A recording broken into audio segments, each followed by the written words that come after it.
গরুর মগজ ভুনাটা আমরা কিন্তু কম বেশি সবাই পছন্দ করি। তো কেউ আছেন এটা ভালোভাবে রান্না করতে পারেন না, আবার কেউ আছেন অনেক সহজভাবে রান্না করে দেখান।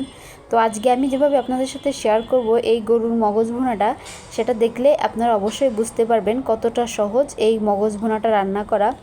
তো বেশি কিছু উপকরণ দিয়ে আমি রান্না করে দেখাবো না, একদম সহজভাবে রান্না করে দেখাবো। ভিডিওটি ভালো লাগলে সাবস্ক্রাইব করতে ভুলবেন না। তো যাই হোক, এখন মূল রান্নায় চলে যাই। গরুর মগজ ভুনা রান্নাটা করার জন্য এখানে আমি নিয়েছি গরুর একটা মগজ আছে, এখানে কিছু কাঁচা মরিচ আর কাঁচা পেঁয়াজ। পেঁয়াজটা একটু পরিমাণ বেশি দিতে হয়। আর এখানে গরম মশলা আছে, এলাচ, দারুচিনি আর কয়েকটা গোলমরিচ আর তেজপাতা, এগুলো দিয়েই আমি রান্নাটা করব। তো দেখতে থাকুন পুরো ভিডিওটি আর সঙ্গেই থাকুন। প্রথমে আমি একটা কড়াই বসিয়ে দিলাম। কড়াইটা গরম হয়ে আসলে আমি সরিষার তেল দিয়ে দিলাম। রান্নাটা আমি সরিষার তেলে রান্না করব, তো তার জন্য সরিষার তেল দিয়ে দিলাম। দিয়ে তারপরে সরিষার তেলটা একটু গরম হয়ে আসলে এখন আমি দিয়ে দিব গোটা গরম মশলাগুলা। গরম মশলার ভিতরে এলাচটাকে কিন্তু একটু থেতো করে দিলে ভালো হয়, এলাচটার সুঘ্রাণ বের হয়ে আসে। এখন আমি দিয়ে দিলাম পেঁয়াজ কুচিগুলো দিয়ে হালকা একটু ভেজে নিব, একদম ব্রাউন কালার করব না, তাহলে এখানে ব্রাউন কালার করলে পেঁয়াজটা গলে যাবে আর খেতেও অতটা ভালো লাগবে না। আর এই পেঁয়াজটা যদি একদম আস্তে আস্তে থাকে তাহলে খাওয়ার সময় দাঁতের নিচে পড়লে মগজ ভুনাটা খেতে একটু অন্যরকম লাগে। তো যাই হোক, এখানে আমি পেঁয়াজটাকে হালকা করে ভেজে নিচ্ছি। পেঁয়াজটাকে যখন ভাজা হয়ে আসবে তখন দিয়ে দিব 1 চা চামচের মতো করে আদা বাটা, 1 চা চামচ রসুন বাটা আর 1 চা চামচ লবণ দিয়ে এই আদা রসুন আর পেঁয়াজের সাথে সুন্দর করে ভেজে নিব। লবণটা প্রথমে দেওয়ার কারণ হচ্ছে, লবণটা যদি আপনি তরকারিতে প্রথম দেন কিংবা মশলার ভিতরে দেন তাহলে দেখবেন মশলার কালারটা অনেক সুন্দর আসে। এখন এই মশলাটার সাথে সুন্দর করে ভেজে নিব। নেওয়া হয়ে গেলে তারপর আমি দিয়ে দিব বাদবাকি যে গুঁড়া মশলাগুলো ব্যবহার করব সেগুলো দিয়ে দিব। এখন আমি দিয়ে দিব 1 চা চামচের মতো হলুদ গুঁড়া আর 2 চা চামচ মরিচ গুঁড়া আর হাফ চা চামচ ধনিয়া গুঁড়া আর হাফ চা চামচের একটু কম জিরা গুঁড়া দিয়ে তারপর আমি মশলাটাকে সুন্দর করে কষিয়ে নিব। এই মশলাটাকে আমি 2-1 বার পানি দিয়ে কষিয়ে নিব।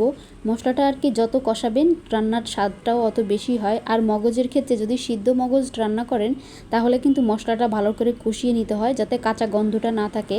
আর যদি আপনি কাঁচা মগজটা রান্না করেন তাহলে মশলাটা 2-1 বার কষিয়ে নিয়ে তারপরে মগজটাকে ভালো করে কষাতে হয়। আর আমি কিন্তু আজকে সিদ্ধ মগজটাই রান্না করব।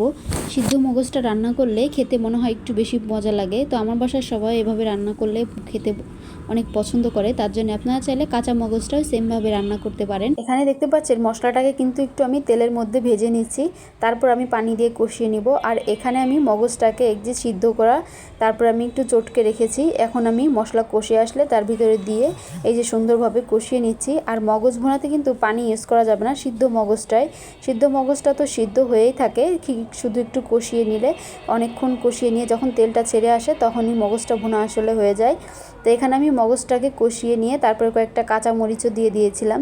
দিয়ে এখন আমার মগজটা প্রায় শেষের দিকে রান্না হয়ে আসছে। এখন আমি মগজটাকে যে তেল ছাড়ার জন্য একটু জালটাকে অল্প আঁচে দিয়ে তারপরে রেখেছি।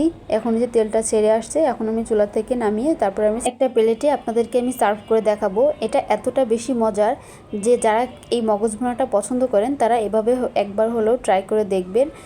আসছে কোরবানির ঈদে আপনারা এই মগজ ভুনাটাও ট্রাই করে দেখতে পারবেন। অল্প মশলায় রান্নাটা করে দেখিয়েছি, এটা কিন্তু গরম ভাতের সাথে খেতে সবথেকে বেশি মজা লাগে। আপনারা রুটি, পরোটা বা পোলাওয়ের সাথেও খেতে পারেন, এটা সব কিছুতেই খুবই মজা লাগে। আমি গরম ভাত দিয়ে খেয়েছিলাম, আমার কাছে খুবই মজা লেগেছিল। আমার বাসার সবাই এটা খুব পছন্দও করেছিল। আপনিও চাইলে বানিয়ে নিতে পারেন এরকম খুব সহজের রেসিপিতে মগজ ভুনার রেসিপিটা। তো ভালো লাগলে অবশ্যই জানাবেন। সবাই ভালো থাকবেন, সুস্থ থাকবেন, দেখা হবে নতুন কোনো ভিডিওতে। আসসালামু আলাইকুম।